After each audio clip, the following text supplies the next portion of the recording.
Okay, so welcome back. So in this video I'm going to go over cones and pyramids. Okay, so I'm not going to write out the definition because they're a little long, and you can take notes on this and write it out. But the definition of a cone is this: it's a three-dimensional figure that has a circular base and has sides that meet at a point called the apex.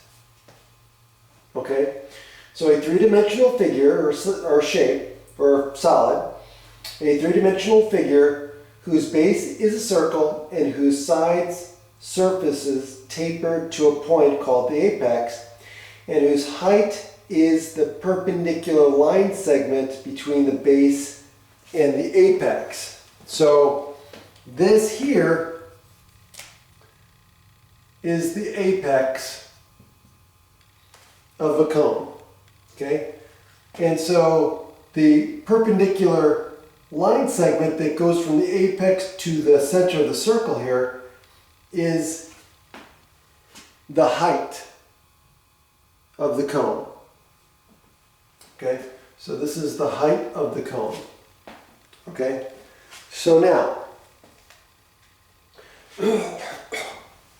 now this is a right cone because the apex is directly over the center and forms a perpendicular line segment with the center of the circle. Okay?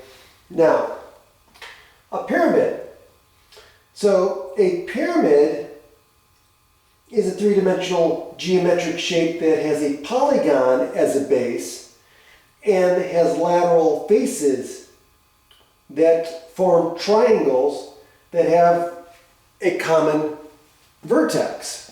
So the apex here, again, is right here.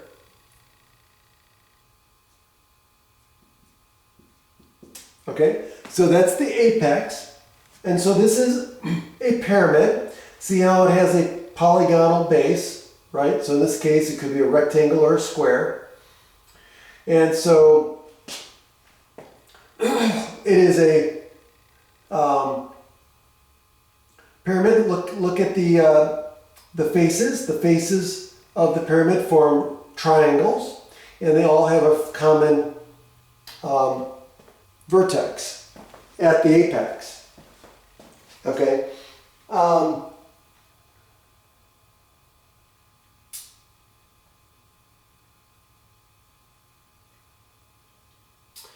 Let's see, anything else I want to say about that? Now the height of these are called the altitude, right? So this also forms